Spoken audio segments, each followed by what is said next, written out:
안녕하세요. 이번 영상에서는 전자기후도 저번에 했던 거 조금 복습을 하고 새로운 내용을 약간 해볼게요. 네, 별로 어렵지 않을 건데요.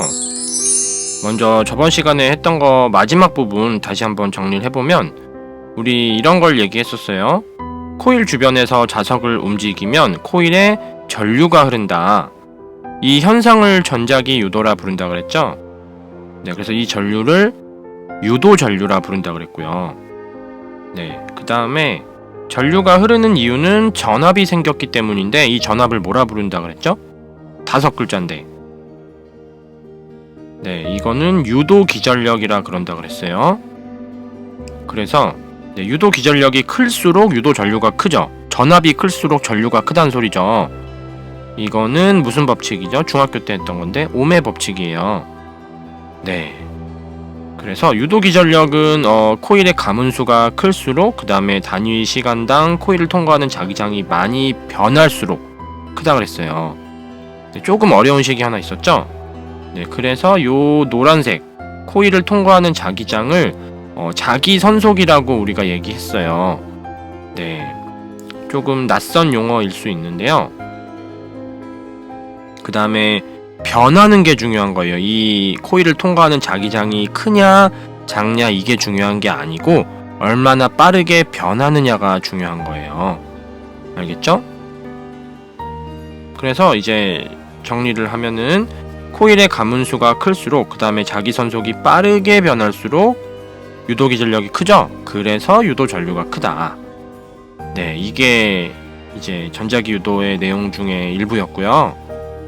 그래서 이제 자기선속이 변하면 유도기전력이 생기는 거죠. 그 다음에 유도기전력이 생기니까 전류가 흐르겠죠? 그게 유도전류고요. 네, 이렇게 기억을 하셔야 돼요. 이 현상을 전자기 유도라고 하는 거죠. 뭐가 유도되는 거죠? 기전력이 유도돼서 전류가 유도되는 거죠. 전자기가 유도된다고 하면 큰일 나요. 제가 이렇게 말했는데도 그런 학생들이 있어요. 2학년 학생들도 그런 학생들이 있어요. 네. 제가 만약에 혹시 물어봤는데 전자기라고 대답하면 제 이 영상을 음소거했다고 간주하겠습니다. 알겠죠? 네, 그래서 이제 렌츠 법칙이라는 거 있었는데 이것도 한번 볼게요. 우리 지금 한 거는 전자기 유도 현상에서 그 유도 전류 또는 유도 기전력의 세기에 대한 거였어요. 근데 세기 말고 방향도 있죠? 방향은 어떻게 결정이 되느냐?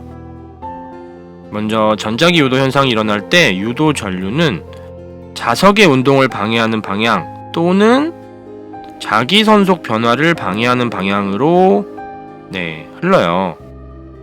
근데 왜 방해하는지 요 얘기를 했었죠, 저번 시간에. 왜 방해하는 방향일까? 기억나세요? 제가 말하기 전에 한번 잠시 여러분들이 멈춰놓고 스스로 한번 설명해보세요. 제가 스스로 한번 해보라 그랬죠? 그래서 가능한 방향은 2개죠. 도와주거나 방해하거나. 네. 근데 만약에 도와준다고 가정을 하면 자석의 운동 에너지가 증가해요. 왜냐면 도와준다는 거는 가까이 오는 걸 더 끌어당기는 거예요. 어이구 어서와 하고 이렇게 하는 거고, 만약에 자석이 멀어지면은 더 가, 빨리 가버려 이렇게 하고 더 밀어주는 거예요. 그러니까 운동 에너지가 증가하고요. 그 다음에 지금 하는 게 전자기 유도 현상이잖아요. 전류가 유도되는 거예요. 그러면 당연히 없던 전기가 생긴 거니까 전기 에너지가 증가하는 거겠죠? 근데 감소한 에너지가 없어요.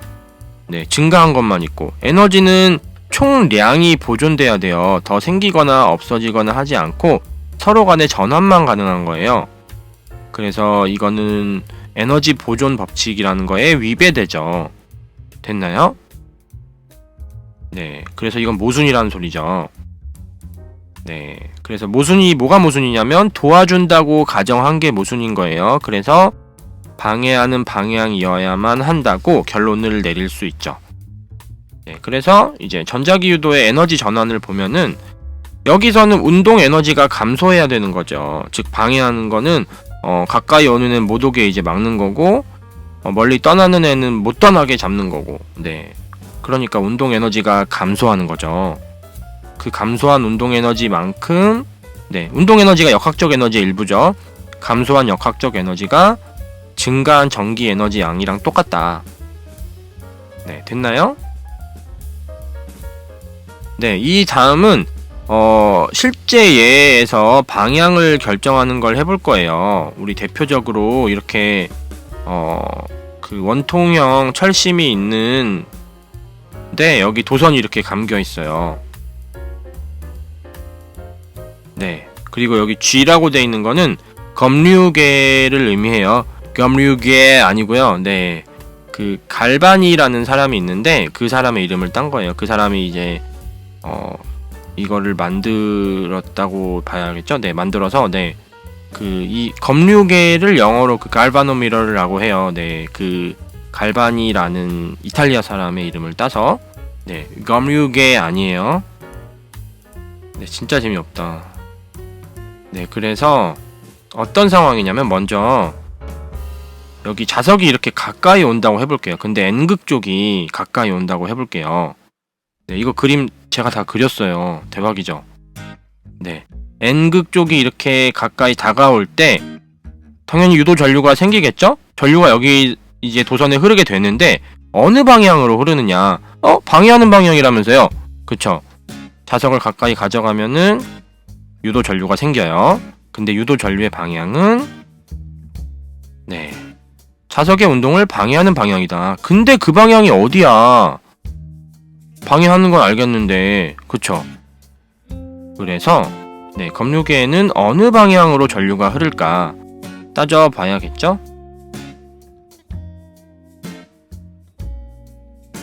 그래서 이제 유도 전류가 흐르면은 그 주변에 뭐가 생길까요? 유도 전류도 전류예요. 그 주변에 자기장이 생겨요. 이 도선 주변에. 알겠죠? 그러면은 얘가 하나의 자석이 된다는 소리예요. 네, 자석으로 되는 거예요. 이 도선 이 플러스 여기 이제 원통형 철심까지 해서 얘가 하나의 자석이 되는 거예요. 그래서 그 자석이 지금 다가오는 오른쪽 자석을 방해하는 거예요. 근데 지금 다가오고 있는 애를 방해하려면 어떻게 해야 되죠? 네, 이런 식으로 자석이 돼야겠죠. 그래야 다가오는 걸 못 다가오게 방해하는 거겠죠. 이런 식으로 자석이 되려면, 즉 자기장이 이런 식으로 생기려면 도선에 전류가 어떤 방향으로 흘려야 되냐, 이제 오른손을 써볼 수 있겠죠. 오른손 감아주는 거. 지금 자기장이 왼쪽에서 오른쪽으로 가는 방향이잖아요. 그쵸? N극에서 나와서 네, 그래서 그 오른손의 엄지를 이 N극 쪽으로 향하게 하고 나머지 네 손가락으로 감아쥐면은 네, 도선에 흐르는 전류의 방향을 알 수 있겠죠? 지금 보이는 손처럼 이렇게 하면 돼요. 네, 그래서 이제 전류 방향은 요런 방향이죠. 네, 어디가 앞이고 어디가 뒤인지 잘 구별되게 그려놨죠, 제가? 네, 이런 방향으로 흐른다. 그래서 검류계에는 이 방향으로 흐른다. 됐나요? 네, 보통 문제에서는 그 검류계 좌우에 그 도선의 지점을 이름을 매겨요. 뭐 A랑 B 이런 식으로. 그래서 뭐 A 검류계 B냐, B 검류계 A냐 뭐 이런 식으로 물어봐요.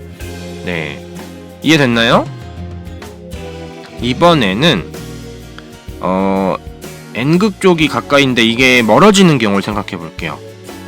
멀어지는 걸 방해하려면 어떻게 해야 되죠? 잡아야죠? 잡으려면 어떻게 해야 되죠? 이런 자석이 돼야 될 거예요.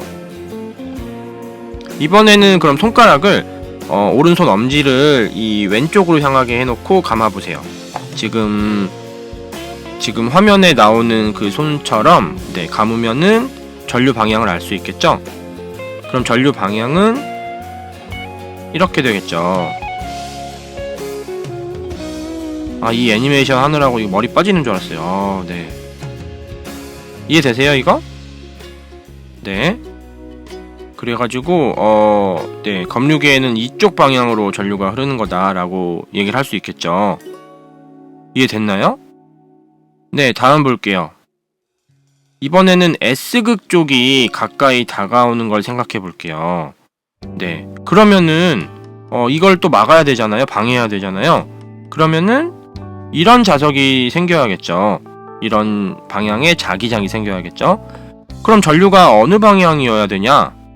네, 마찬가지로 지금 왼쪽이 N극이니까 오른손 엄지를 왼쪽으로 두고 나머지 네 손가락을 감아 보세요.